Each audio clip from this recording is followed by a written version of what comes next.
Yo, great day, people. It's your boy, Sawan Belcher. This is me taking action on Instagram, and today I got my guy, Tommy Holloway, with us today. He actually sold me this house that we're in right now, so I wanted to bring him on after the fact, right after we done the rehab, and just kind of interview him and his journey, so that way you guys can learn from all the things that he's experienced throughout his real estate career, and then also talk about what he has going on and how he's helping people further their success meeting other business entrepreneurs. So, yo, appreciate you taking the time. Appreciate you, man. Did you came from Raleigh or? Yeah, well, Cary did that. Cary. Okay, super dope. Introduce yourself, brother. Well, my name is Tommy Holloway. I'm 24, from Durham, North Carolina. And, yeah, man, I wholesale real estate. That's what's up. Okay, so check this out. We had a little conversation before. We had a conversation before the cameras turned on, and I love that you're 24 because 24. I had just bought my first house, so you're already doing. I just bought my first house. I love it, and you told me how much you made, and just for everybody's sake, last year in the last 12 months, tell everybody how much you made, and we're gonna kind of break this down a little bit. Okay, last year I did $246,000 in revenue, and I bought 2 rental properties, but one I'm keeping for myself, and the other one I had to sell. Okay, so let's go. So $246,000. Let's break this down. So, did you just find out about real estate last year, or no? Okay. So I got started in 2019, January 2019. I had an 18 machine business. I was selling my machines, and oh wow, yeah. Then I was watching YouTube, and I came across Brent Daniels' YouTube videos. Yeah. And it's like, oh my God, this is wholesale. And like, I was just like, wow, because I had read Rich Dad Poor Dad in college, and which I only lasted a semester, but that's another story. yeah. And yeah, so I was watching his videos, and I saw a friend that was wholesaling also on Instagram. So I hit him up. He was like, yeah, use people search to find people's numbers and stuff like that. So it took me like 6 months to find a deal because I didn't like come at it with a strategy. I was just like, whenever I saw a house, I would text the person or call them. So it took 6 months to get my first deal. It was like $10,000. I split it 3 ways, which was crazy. And then I didn't get a deal for the rest of the year. Oh wow. Okay, so 6 months to get your first deal. Okay, and the first deal that you got, I guess, was it all like driving for dollars? Pretty much, yeah. Okay, super dope. I love it. So was that last year or the year before?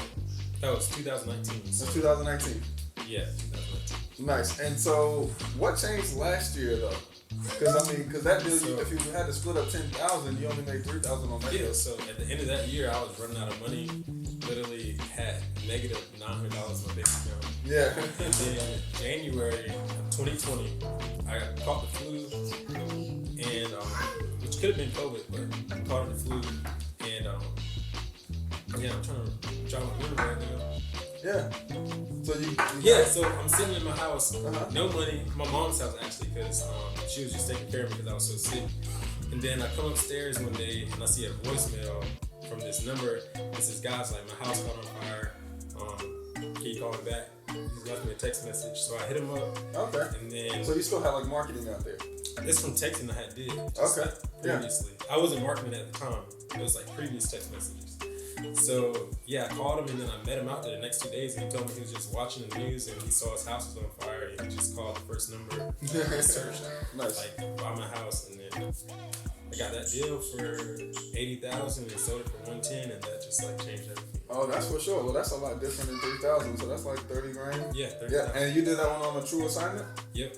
Okay, very cool. I like these big fees that you get, and you just do an assignment. That's dope. Yeah. A lot of people like to hide those fees, and because people have some kind of limiting belief that people don't want to see you make money. Yeah. So that's dope. Did you think when you made that amount that you needed to hide the fee, or were you just? No, I didn't. I just did it. Yeah. It just happened. And the crazy thing about it, the guy who I sold it to, he actually like flipped it another. Like he assigned it also for like another $40,000. Oh wow. Yeah. Actually $50,000 because he sold it for $160,000. So I really missed out on an $80,000 deal, but I can't be. Nice. I like it. Okay. That's something that happens all the time. Yeah. Yeah, especially when you're just getting started. Yeah, I was mad at first, but then I realized like, okay, it's kind of normal. Yeah, it is. It's completely normal. You can't count his money. You can't count yours. Exactly. Yeah. So after I made that 30,000, I'm not ashamed to admit I got comfortable. Like I was just broke, negative $900 in my account. So I'm like, hey man, I'm not trying to see this go. So that whole year, I basically didn't do much. Like honestly. Yeah. And, except for like June, I did Elijah Rubin. He did like that Closers Olympics. Yeah, and I submitted a deal, and actually did a deal with him. It was like a $19,000 deal. And then I decided to take it serious in September. So going into 2021, I'm like, okay, I'm gonna do this. My roommate was on board to help me. He's like, I'm gonna call leads for you and everything. So like it took us 3 months to get our first deal. Hold on, let's break this down. Let's break this down real quick, okay? Because honestly, at this point, this is the delegation. This is the delegation part. Okay. And so my philosophy is you have to delegate to elevate. Right. Okay. But most people, when something like this just happens, it's like, oh well, my roommate just volunteered. Most people don't see it as, oh, I hired. Okay, because that's really what you did. You hired someone. So what was you guys' agreement when he said that, oh, I'll help you, with your business? Okay, so actually, he's the one who made me take it serious. I'm not gonna lie. He came to me. He was like, "Hey, I'm quitting my job. Like, I need you to let's do this." So yeah, basically made it. So he's like acquisition manager. I paid him anywhere between 10 to 20% per deal. That's how we said we was gonna do things. Yeah. And yeah, I funded everything, and we were both just knocking out calls, starting off, and then he ended up. I want to be super detailed, okay? So when you say you funded everything, what do you mean? I paid for callers, all the data, and pretty much anything that we needed. Okay. Just made it happen. And I started off like, I think I just put like 8,000 into it, just like nice to get going. Okay, nice. Okay, cool. I like this. So you're spending 8,000 to get started, and you're investing in data, callers, and I guess software. Yep. Okay. So his responsibility is to just call the leads, and your responsibility is to get leads and sell the deals. And sell the deals. Okay. And so because you're willing to upfront the money, get him leads to call, okay, he gets them all under contract, okay, and you sell them. Because of that, he doesn't take half the pie. He only takes 20%. Yep. Well, it started off as 20. Yeah. Got lower as we built traction. Okay. Yep. Why did it get lower? Because it's not sustainable. Right. Getting of that much. It's not sustainable. Yeah, it's not. It's not sustainable. Mm-hmm. So, okay. So, did he like that or not?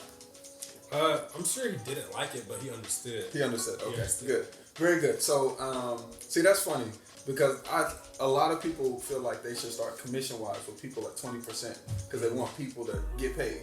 Right. I mean, that's naturally, what other people, they want other people to be successful. Mm-hmm. But when you're the business owner, you shouldn't be, we want them to be successful, but selfishly, we want the business to be successful so the business can provide another happy day for the employees and the business owner.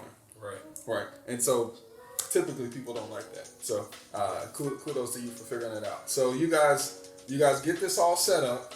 Okay. You guys get this all set up, and are you like holding meetings, or are you like we live together? So okay. Every day is talking about work pretty much. What you got going on here. What you need help with? Do I need to call this seller for you to offer him a lower price so that he'll like your offer more? Just working together any way we can. Nice. I like that. Whose idea was that? I'm pretty sure I heard it in a YouTube video. Yeah, that's really good. We did it all the time. So like, if you're talking to a seller and he says, well, somebody else will pay me more than that, you have your partner call them and say, hey, I'm with a different company, and they pay less. And so perspective is like, oh, that young man offered me a good deal. Yeah. That's really smart.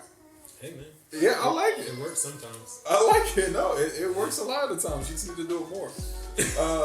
Okay, great. So you guys get this next deal, which is $30,000. He gets paid 20% of it. Oh, wait, no. That was first. That 30,000 was 2019 when I was sick. Yeah. We're all the way to September now, getting ready to start 2021. And so we're going 3 months strong, no deals, and then 3 months strong, no deal. And then on Christmas, we we closed on 2 deals after the day after Christmas. So he did one for 14,000 and I did one for 20.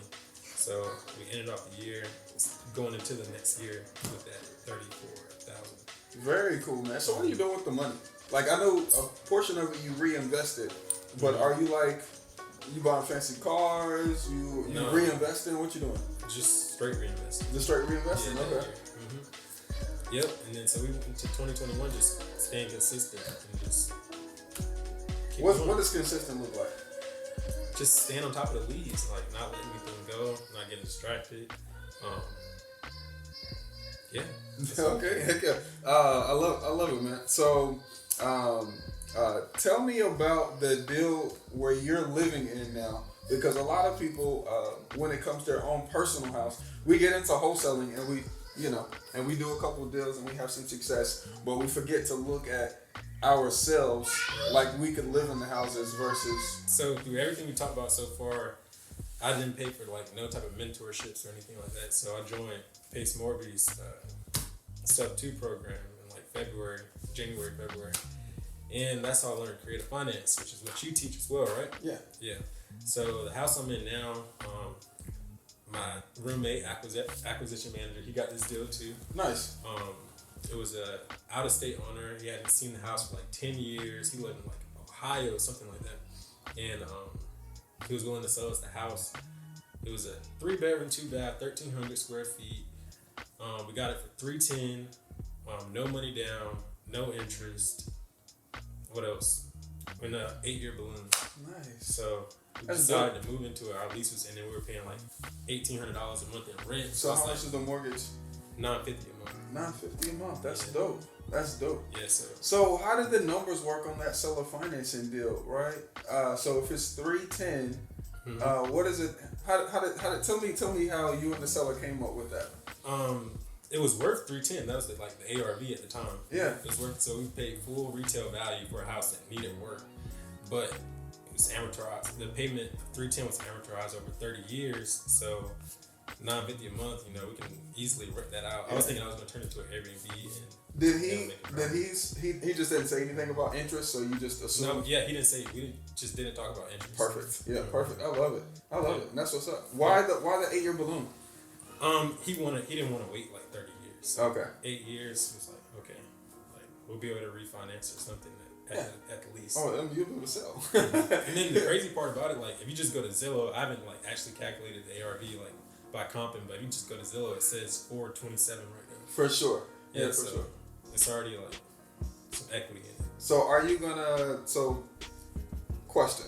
Mm-hmm. Now, because this is when it gets sticky for some people, because technically your roommate, right, has helped you find this deal, right? How did you guys structure that? Did you leave it? Did you keep it business? Yeah, I paid him $1,000 flat. Okay. For getting that deal, because it's like I'm not making any money from it. I'm spending money to get this deal, so I just pay you $1,000 flat, and that's what you make from it. And I told him if I sell it within 5 years, that I'll pay him a percentage. I think like 10%. Perfect. Of the profits. Hey, I love it. So this is real life scenarios, because most people are trying to move from wholesaling to real estate investors. Well, that's the smart thing to do. But when you start keeping them, it's really hard to pay your guys because you're not making any money. It might look like you're making money on paper because you got a loan or something, but in actuality you didn't. So that's really dope that it sounds like he's a winner as far as. Oh yeah, he's a go getter. Yeah, that's dope. Is he still doing work for you now? Yeah, he's still same thing. That's what's up. Because he stays with me still, so. Yeah, that's dope. That's dope. And so, do you rent the room out to him, or? Yeah, he pays half. He pays half. Okay. Yeah. I didn't try to overcharge him.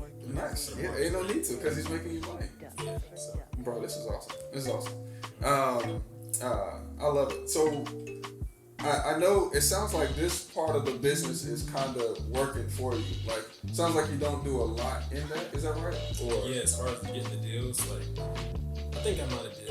I can't even count maybe 3 or 4 deals myself. Yeah. Out of that year, and the biggest ones were from him. Yeah. So yeah. Nice. That's what it's always like that. Same for me. So, where are you trying to go now? Are you trying to stick with that, or are you trying to do something different, or? I mean, I have to be honest, man. I don't think I have a passion for talking to sellers. It's not fun. Yeah. Yeah, so I'm pretty much just using the real estate money to fund my other ventures, like other ideas I want to do. Might as well take the risk now. Worst case scenario, I fail, get it going again. So that's how I look at it. And I'm telling you, I really think the way you're doing it with your roommate is how you need to do all of the positions, in my opinion, in your business. You know, get your acquisition guy, get your what you have, get you a backup acquisition guy for him to train, and then get you a disposition virtual assistant, you know, who can dispo your deals for you, so that way that can operate, you know, without you having to be in a lot of it, because it sounds like you got a rock star. But I really wanted to connect with you because I love what you're doing as far as the bringing other people to connect with other influencers so they can kind of spread their message and help others learn the business too. On the platform, Yeah. Yeah. What is it called again? It's called Be Live. Be Live. Yeah, BEELYVE. Yeah, nice. I'm gonna put that description right down below, and tell us a little bit more about that. Yeah, so it's an online marketplace where everyday people can come and book experts and celebrities for one-on-one video calls or virtual services of any type. It can be done through a live call or live anything that we want people to sell their services through. Yeah. So we just host it for the talent. We host their services and they can charge whatever they want to. Yeah, I think that's dope. See, because one of my biggest reasons why I've had success is because of other people who do it better than me. Mm-hmm. But you really don't really know who. Yeah, exactly. You don't really know who. So like I spent a lot of wasted time trying to figure out who was right for me. You know what I mean? And like who could I really trust? Who was actually doing the business? So to have like trusted people that are vetted, you know, that have receipts, you know, to already have a list of, hey, these are credible people that you can choose from. Straight value. Because I know there's people that get scammed. Yeah, and that's exactly why we created it, because it's like plenty of successful people all around the world, but the opportunity to connect with them is hard to find. You know, you can DM them, email them, you're probably not going to get a response unless you're already somebody that's well known yourself. So just putting them all in one place is just going to make it easier for the guys at the bottom. That's you got to pay for access, you know.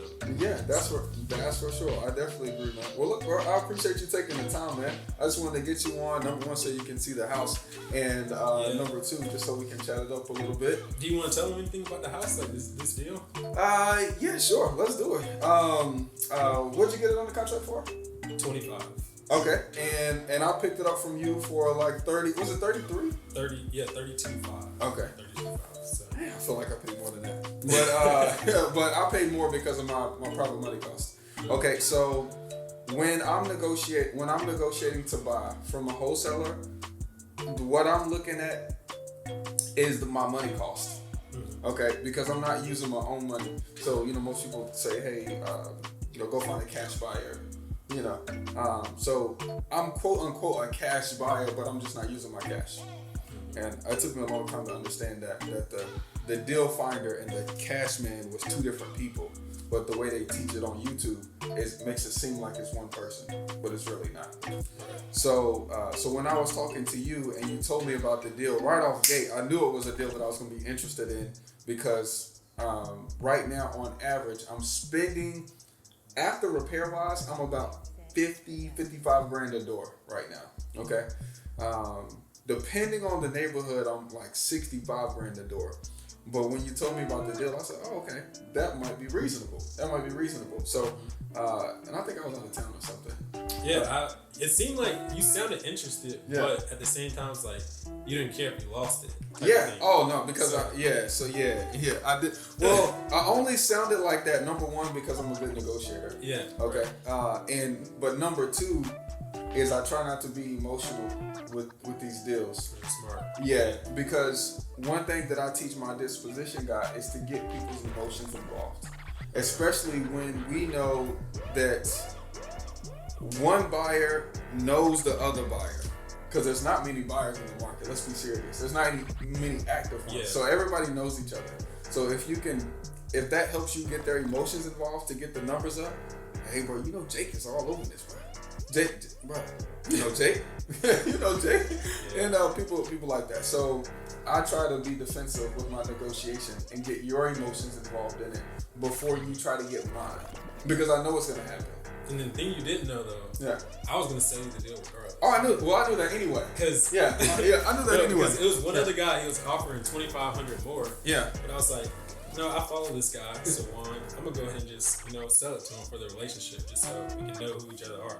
So that's why I just went ahead and just said. Yeah, well, I thought that was powerful too, because I was like, okay, well, if he's selling, when you told me that, I was like, well, I gotta find a way to do business with him later. So that's another reason why we have this video. But my money cost, just to tell you about it, in this neighborhood, 3 years ago, you can't resell nothing in this neighborhood and make a profit. So like, I knew I had to have long-term money. I couldn't get like a private money note for the purchase and the rehab and then refinance them out in a year, because the comps, like, recent sales might not get me out of that loan. So I end up raising $55,000 on a 20-year note at 8%. I think that's what it was. I think it's at 8%. So my monthly payment on this to my private money guy is, I want to say, is right at $420. It's right at $420. And so I knew if I didn't Airbnb it, if I didn't short-term rental it, I knew I could probably rent this for like $800, maybe $850, because it's a 1-bedroom, 1-bath. And so I was like, okay, that's okay. But after I got the deal from you though, and I realized how decent, even though it's not necessarily, it's still in a transitioning neighborhood. Yeah. It kind of feels separated. Yeah, it does. Yeah. Especially like it's right off the highway. Yeah. So I was like, oh, I can do this. I can make this on that Airbnb, a work B&B. Work B&B, that's what I call it. Just target business professionals. So I ended up putting $20,000 additional of my own money. So I ended up getting paid $24,000 to buy the house at closing. But I ended up putting an additional $20,000 into it, for the furniture and the extra little stuff that we did. And it looks amazing, by the way. Yeah. Like, I hope he puts a clip of how it looked before. Actually, so I really, if you didn't get anything from this, I want you guys to understand, number one, it's totally fine to delegate. Okay. Number two, there's no such thing as competition. It's only collaboration. Okay. Even though I know the guy and I've already met him, there's no need in trying to keep Tommy out of that, because we can all make money together. There's enough houses and enough deals for us to make money. Okay. And I'm personally an influence on his platform. Even though I have my own platform where I'm teaching other guys and doing one-on-one calls, once again, there's no such thing as competition. Literally, you don't need all three to do a deal: time, money, and knowledge. You just need two to do you. So we'll see you on the next one. Enjoy the B-roll. Peace.